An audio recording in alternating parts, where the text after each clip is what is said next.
ज्ञानतिमिरन्धस्य ज्ञानाञ्जनशलाकया चक्षुरुन्मिलितं येन तस्मै श्रीगुरवे नमः। श्रीचैतन्यमनोभीष्टं स्थापितं येन भूतले स्वयं रूपा कदा मह्यं ददाति स्वपदान्तिकम्। वन्देऽहं श्रीगुरोः श्रीयुतापदकमलं श्रीगुरून् वैष्णवांश्च श्रीरूपं साग्रजातं सहगणरघुनाथान्वितं तं सजीवं साद्वैतं सावधूतं पर्यनसहितं कृष्णचैतन्यदेवं श्रीराधाकृष्णपादान् सहगणललिता श्रीविशाखान्वितांश्च। नमो नलिननेत्राय वेणोवाद्यविनोदिने राधाधरसुधापानशालिने वनमालिने महाभावस्वरूपास्त्वं कृष्णप्रियवर्यसि प्रेमभक्ति प्रदे देवी श्रीराधिका त्वं नमोऽस्तु ते। हरे कृष्णा। तो आज हम बरसाना के कुछ विशेष लीला स्थल है भगवान के कि जहां पे जुगल किशोर ने बहुत सुंदर सुंदर लीलाएं की है, तो उनकी चर्चा करेंगे। जैसे कि कल हमने दोहिनी कुंड, विरह कुंड, इनकी चर्चा की, तो आज हम विलासगढ़ और दानगढ़ और पीली पोखर, इन स्थलों के बारे में, वहां की लीलाओं के बारे में चर्चा करेंगे। तो विलासगढ़, जो कि सांकरी कोर के ऊपर का जो पर्वत है, उसको विलासगढ़ कहा जाता है। विलास रूपिणे तुभ्यम नमः कृष्णायते नमः, सखी वर्ग सुखाप्ताय क्रीड़ा विमल दर्शने। सखी समुदाय को सुख देने वाले, विमल क्रीड़ा करने वाले, क्रीड़ा विलास रूपी श्री कृष्ण को नमस्कार। तो विलास नाम से ही पता चलता है कि यहां पर विलास लीलाएं हुई है। यहां श्री जी को सखियों ने राजा बनाकर छत्र धराया। ललिता जी मंत्री और विशाखा जी चवर गृहिणी बन गई, और राजा की कचरी में किसी चोर को लाया गया, जिसे श्री जी ने कृपा कर छोड़ दिया।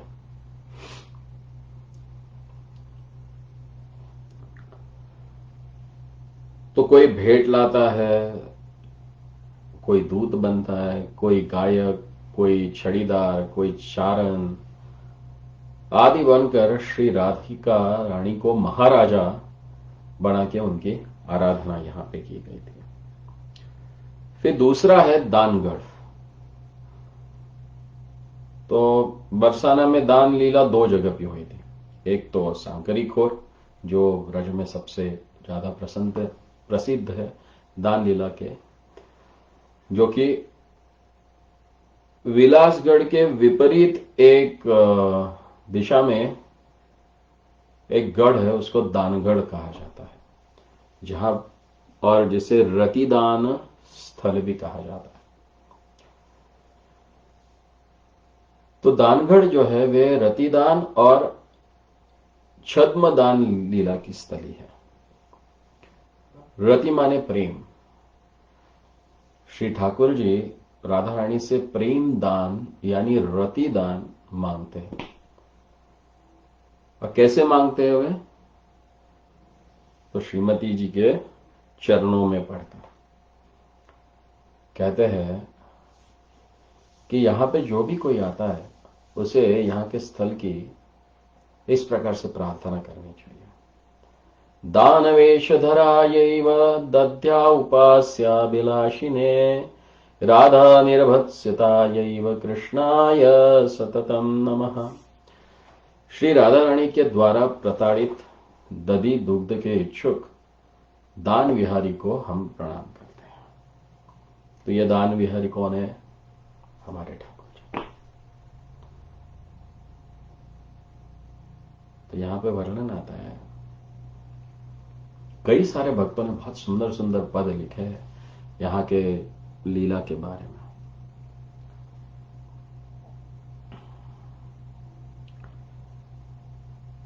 कि एक पद में कहते हैं कि राधा रानी के चरणों को स्पर्श करके वो दान मांगते हैं। ठाकुर जी कह रहे हैं कि हे राधे, आप तो बड़ी दानी है, महादानी है। बरसाने में जो भी आया वो खाली हाथ नहीं गया। तो यहां पे राधा रानी को महादानी कहा गया है। महादानी वृषभानु किशोरी तुव कृपा अवलोकन दान दैत्री, कि कृपा, आपकी कृपा अवलोकन से मुझे दान दे दो। त्रुषित लोचनी चकोर मेरे तुम बदन इंदु करी पानी दई। तुम्हारे जैसा कोई दाता है ही नहीं। महादानी बहुत बड़ा दानी होता है और उससे बड़ा कोई दानी होता ही नहीं, जिस पर श्री राधा रानी प्रसन्न हो जाती है और भगवान को रास रस यानी विलास रस प्रदान कर देती है।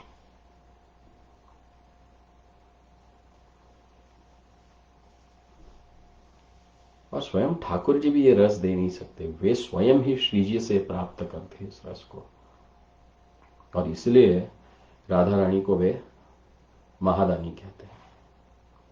हे राधे, हमारे नेत्र प्यासे है, इसलिए पहला दान क्या है, आप अपना घूंघट हटाइए ताकि हमें आपका दर्शन हो सके। आप बड़ी चतुर हो, हमारी विनती आपको यही है कि आप हमारा मान रख लो। सबके सामने हम आपके चरणों में हैं, अब आप अपना मान तोड़कर हमें रस का दान करो। तो यही दानगढ़ की लीला है।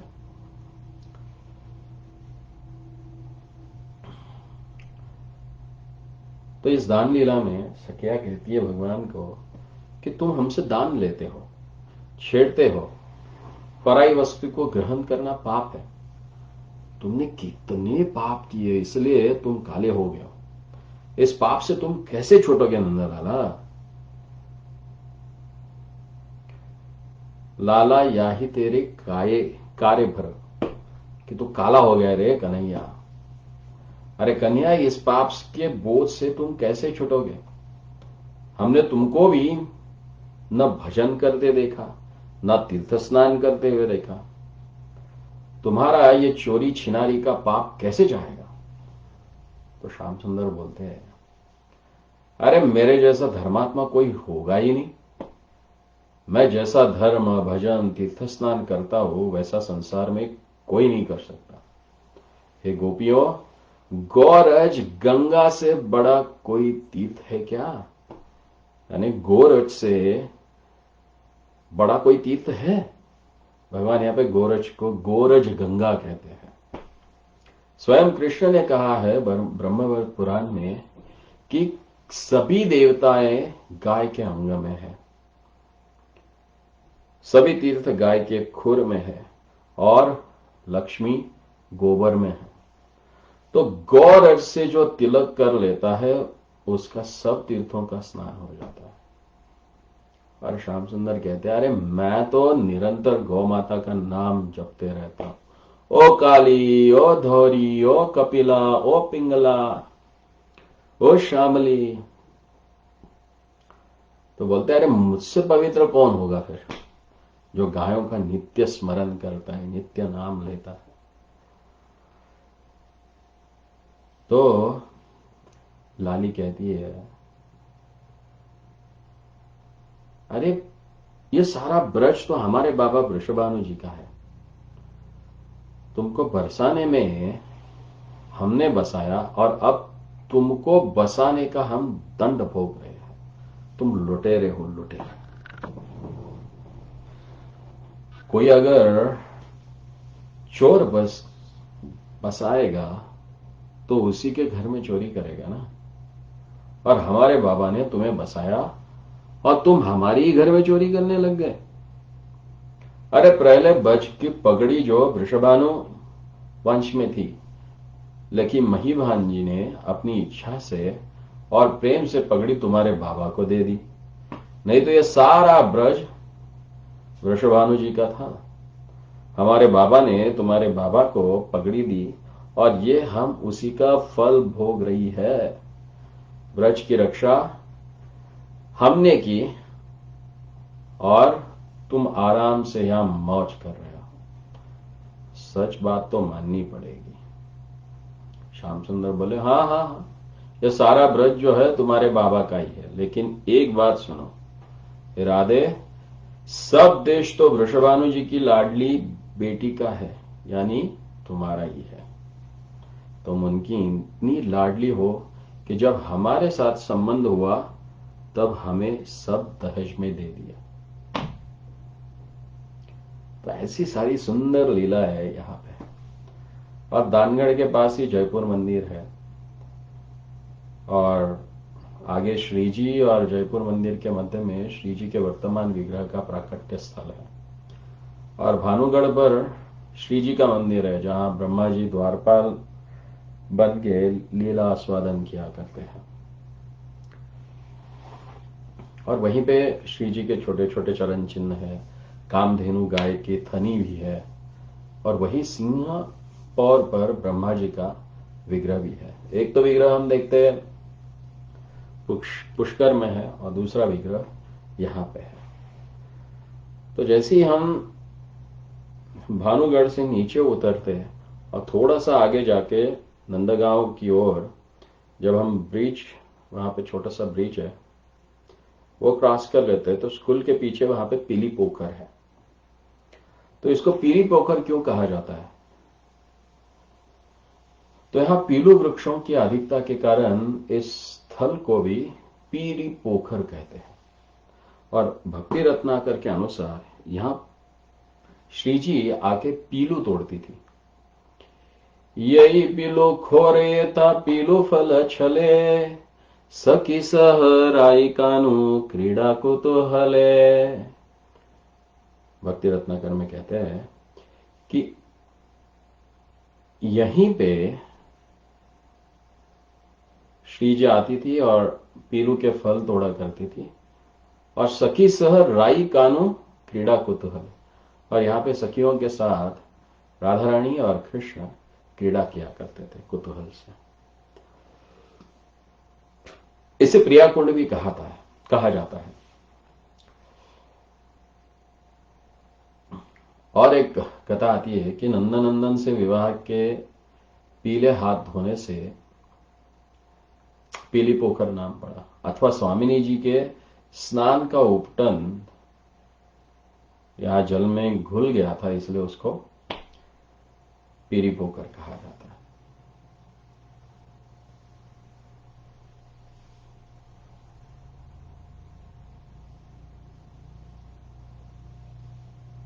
और जब होली के समय नंदगांव से ग्वाल बाला आते, वे यहीं पे ही विश्राम करते, यहीं पे अपना डेरा डाल देते हैं।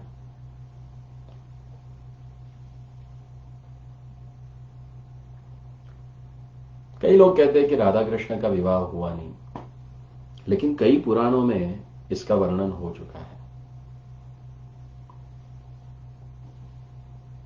भागवत में तो केवल संकेत है, उसमें केवल श्री राधा रानी के लिए ही वधु शब्द का उपयोग हुआ है।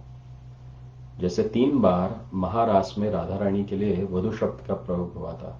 तो रास पंचाध्यायी में हम देखते हैं 30वें अध्याय में 26वां श्लोक, 32वां श्लोक और 39वां श्लोक में राधा रानी के लिए वधु शब्द आता है। तस्तै पदैस्तत्पदविमनविच्छतो अग्रतो अबला वध्वा पदै सुपक्तानि विलोक्यार्ता समब्रुवन्। तो यहां पे वध्वा ये शब्द यूज, यानी वधु। ईमान्यधिकामाग्नि पदानि वहतो वधुम् गोप्या पश्यत कृष्णस्य भाराक्रांतस्य कामिनः। तो इस 32वें श्लोक में भी पहले चरण में वधुम ये शब्द आता है और फिर अगले 39वें श्लोक में एवं उक्तः प्रियामः स्कन्दारूह्यताम् यदि ततश्चान्तर्दधे कृष्णा सावधुरन्वतप्यत। तो यहां पे भी वधु शब्द आया है और अन्य ग्रंथों में भी विवाह लीला गाई गई है, जिसका प्रस्तुत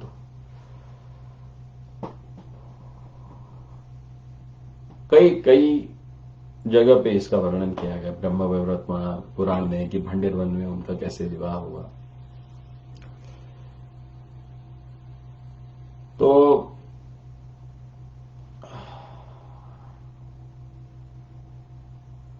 खास करके बरसाना वाले लोग इस कुंड को प्रिया कुंड कहते हैं, क्योंकि श्री जी अपने सखियों के साथ यहां पे आके जलखेली किया करती थी।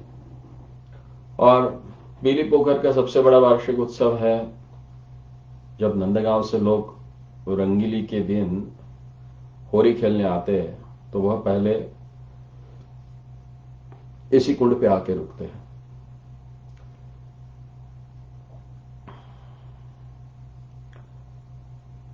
और कहा जाता है कि यहां पेरी पोखर पर लाली राधिका की बाल लीला देखने के लिए श्री नारद जी यहां आए थे। आकर के वीणा सुनाकर श्री जी और सखियों को उन्होंने आनंदित किया था और सबकी परिक्रमा कर उन्होंने यहां पे भिक्षा मांगी थी। और उदार बालिका श्री राधिका ने हाथों से जो कुछ मेवे थे सब दे दिए। उस उदारता से प्रेम मग्न नारद जी बालिका श्री जी के चरणों में लोट पलोट के रोने लगे। तो श्री जी तो डर गई और पीछे देख के वो सारे सखियों के साथ भाग गए। और कीर्तिदा मां ने पूछा कि क्या हुआ। तो राधा रानी बोली कि एक भिक्षा मांगते रोते नाचते वीणा वाले को मैंने सब मेवा दे दिया, सब गूजा दे दिया। उसकी बड़ी बड़ी आंखें, वो एक टक से हमें देखने लगा तो मैं डर गई। तो कीर्तिदा बोली वे वीणा वाले बड़े कृपालु संत हैं, तेरे जन्म पे वे ही तेरे लिए एक गंडा बांध के गए थे, और तब तुम उनसे क्यों डर रही हो? उन्होंने ही तो तुम्हारे मस्तक पे हाथ फेरा था। और यह कहकर मां कीर्तिदा ने राधा रानी को अपने गोद में लिया और एक लड्डू खेलने के लिए दे दिया। तो कई सारी लीलाएं यहां पीली पोखर पे हुई। जब हम बरसाना की पूर्व दिशा की ओर जाते हैं तो और एक बहुत ही सुंदर कुंड है जिसे वृषभानु कुंड या वृषभानु सरोवर कहा जाता है। यहां महाराज वृषभानु नित्य स्नानोपरांत ब्रजेश्वर महादेव की उपासना के लिए आते थे और इसे भानोखर भी कहा जाता है। तो ब्रजभक्ति विलास में यह का प्रणाम मंत्र इस प्रकार से दिया है। निर्धुत किल विषायै गोपराज कृताय ते वृषभानु महाराज कृताय सरसे नमः। भानु सरोवर जो वृषभानु जी का सरोवर है, उसको प्रणाम करने से और उसमें स्नान करने से कायिक, वाचिक और मानसिक किल विष यानी पाप नष्ट हो जाते हैं। यह सरोवर वृषभानु महाराज जी के द्वारा निर्मित है। ऐसे सरोवर को हम प्रणाम करते हैं। फिर यहां से हम आगे चलते हैं कीर्ति सरोवर, जो माता कीर्तिदा जहां पे स्नान किया करती थी उसे कीर्ति सरोवर कहा जाता है। और यहां पे स्नान करने से सौभाग्य, सूत, धनादि सुख और समस्त मनोरथ पूर्ण हो जाते हैं। कीर्तिश्च यत्र गोपी भी सह स्नानम समाचरेत सौभाग्य सुत धान्य सुखम आपनोति मानवः यतो कीर्तिर्स ख्यातम सकलेष्ट प्रदायकम। सकल इष्ट प्रदायकम, सर्व इष्ट को प्रदान करने वाला यह तीर्थ है।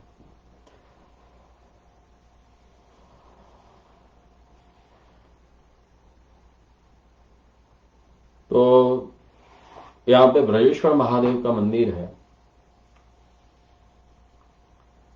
कि ब्रजेश्वर बाबा यहां पे नित्य रूप से वास करते हैं। ब्रजेश्वराय ते तुभ्यम महारुद्राय ते नमः, ब्रजौकसाम शिवार्थाय नमस्ते शिवरूपिणे। जिन महादेव का नाम ब्रजेश्वर है और ब्रजवासियों के कल्याण के लिए यहां सदा विराजते हैं, जिनका नाम शिव है, ऐसे शिव रूपी ब्रजेश्वर को हम प्रणाम करते हैं। फिर इसके आगे है रावण वन। यहां श्री कृष्ण ने छाछ रबड़ी खाई थी, इसलिए इस स्थान का नाम है रावण वन पड़ा। और उसके आगे है पाडर वन। यहां पर पाडर के पुष्प बहुत होते थे। जब सखियां और श्री जी फूलों के लिए आती थी तो ठाकुर जी सखी का वेश बनाकर इनसे मिलते थे। यह पाडर वन सांझी लीला स्थल है। सांझी लीला ब्रज में बड़ी नामी है। आज भी ब्रज की कन्याएं पितृपक्ष में सांझी बनाती है और सांझी देवी की पूजा करती है। उस समय श्रीजी भी सांझी बनाती थी। ठाकुर जी वेश बदलकर सांझी पूजवाने पंडितानी बनकर आते थे और सांझी पूजवाते थे। फुलवा बीने राधा प्यारी, भोरी रंग रंगीली बाला, फुलवा बीने राधा प्यारी। यानी फूल तोड़ने के लिए राधा रानी आ रही है। तो यहां की लीला ऐसी है कि एक दिन शाम पाड़रखंडी में आकर गीत गा रहे थे। इतने में श्याम सुंदर के गीत को सुनकर बहुत से मोर वहां पे आ गए, और जब मोर बोले तो बादल भी आ गए।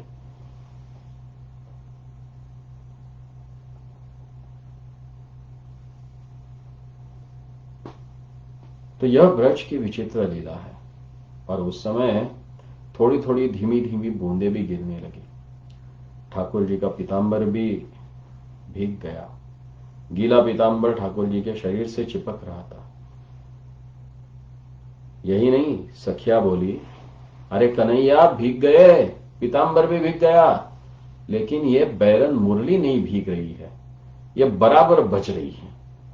गोपियों को मुरली के साथ, वेणु के साथ थोड़ा सा ईर्षा था, क्योंकि वह नित्य भगवान के ओठों का रसपान किया करते थे। देखो तो पानी में मस्त होकर कैसे जोर से गा रही है। और सारी गोपियां भगवान को इस रूप में देखकर बहुत आनंद ले रही थी। फिर यहां से जब आगे जाते हैं नंदगांव की ओर, नंदगांव की ओर जाते तो बीच में क्या है? प्रेम सरोवर।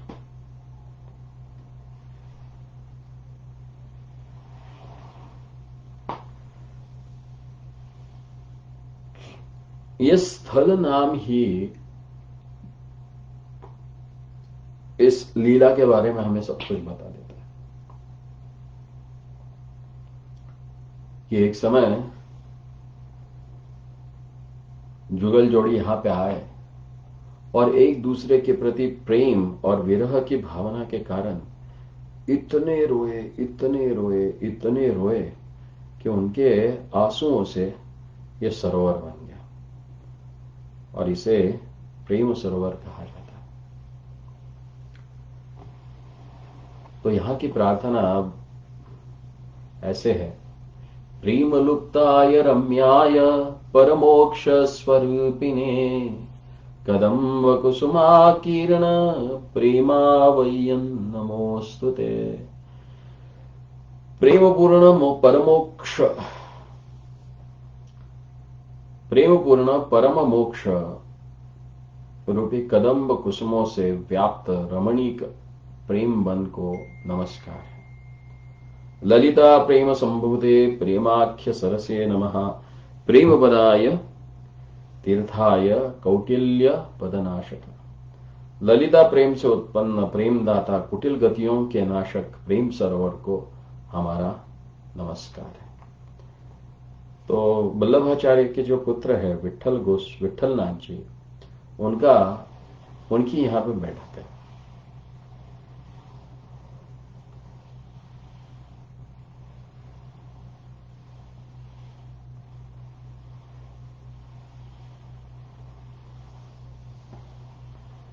इसी वल्लभा संप्रदाय के एक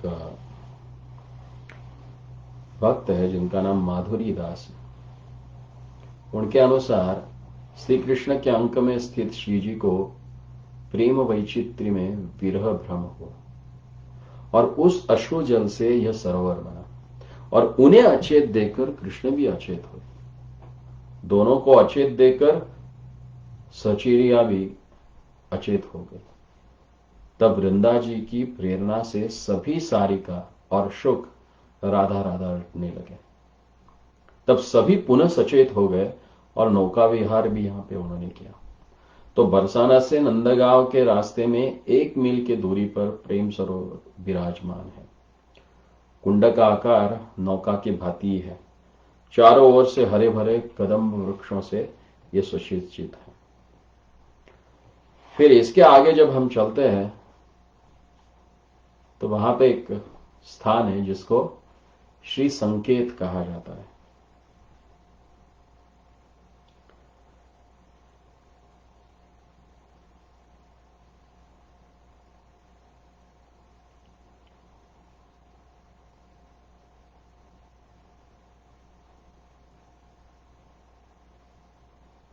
यहां पे संकेत देवी का भी मंदिर है। तो ये वो स्थान है जो कि बरसाना और नंद गांव के बीचों बीच है। तो यहां से भगवान संकेत दिया करते थे श्रीमती राधा रानी को। और कहा जाने वाले हैं, कहां पे गोचारण लीला कर रहे हैं, किस कुंज में वे जाएंगे, उसका संकेत यहीं से होता था। तो यह संकेत स्थान है। और फिर संकेत देवी का मंदिर है। एक्चुअली ये स्थान जो है ये गोपियों का और भगवान श्री कृष्ण का मिलने का स्थान है। और यहां पे संकेत के माध्यम से प्रिय कर कार्य करने वाली देवी स्थापित है। तो मथुरा मंडल में स्थित इस स्थान में यशोदा जी द्वारा यह देवी विग्रह निर्मित है। और मार्कंडेय पुराण में संकेतेश्वरी की प्रार्थना दी गई है। दंपत्योः प्रीतिददे नित्यं चिरजात वियोगिनी, नमस्ते वरदे देवी संकेत फलदायिने। इति मंत्रं चतुर्भिः पठन् चतुर्नमस्कारं कुर्यात् चिरं स्थिपुंसयोर्वैरोत् यत्र मुक्तो भविष्यति। इत्ये एकादशमाख्याता देवता तीर्थ संज्ञका स्वकुंडे देवकी स्थाप्या कृष्ण क्रीड़ात हेतवे। हे दंपति यानी राधा माधव के प्रति प्रेम प्रदान करने वाली, हे चिरजात वियोगिनी विशेष योग देने वाली, संकेत रूपी फल प्रदायिनी हे देवी आपको नमस्कार है। इस मंत्र का 4 बार पाठ करके 4 बार नमन करें। दीर्घकाल का स्त्री पुरुष का द्वेष यहां नष्ट हो जाता है। वह देवी एकादशी तीर्थ देवता के रूप में वर्णित की गई है, जो अपने कुंड में श्री कृष्ण को क्रीड़ा सुख देने वाली और यशोदा जी के द्वारा स्थापित है।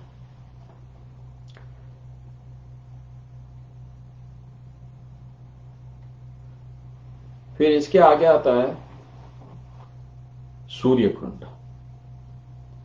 और ब्रज में सूर्य कुंड तो कई जगह पे है, पर सब सूर्य कुंडों में अंतर है। सूर्य कुंड इसीलिए यहां है कि सूर्य राधा रानी के वंश के आदि पुरुष है। एक कथा यह भी आती है कि सूर्य राधा रानी के दर्शन करने आए थे। और एक कारण यह भी बताता है कि सूर्य गौ भक्त पर बहुत प्रसन्न रहते थे, इसलिए वे यहां पे आते हैं। तो यहां पे कई सारे भक्तों के स्थान है जहां भक्त श्री जी की उपासना करते थे, आराधना करते थे। और श्री जी के नित्य उपासक ऐसे भक्त यहां पे कई वर्षों से वास कर रहे हैं। और लाडली जी के सेवा का आनंद यहां पे प्राप्त कर रहे हैं। तो बोलो बरसाना धाम की जय, बरसाने वाली की जय, श्रीमती राधा रानी की जय। जय जय श्री राधे श्याम। तो कल हम चलेंगे नंदगांव। तो नंदगांव के सुंदर लीलाओं का आस्वादन हम कल करेंगे। ऐसे ही बने रहिए और राधे राधे गाइए। श्रीमती राधा रानी के नाम लेने से ही करोड़ों करोड़ों जन्मों के पाप नष्ट हो जाते। जय जय श्री राधे श्याम।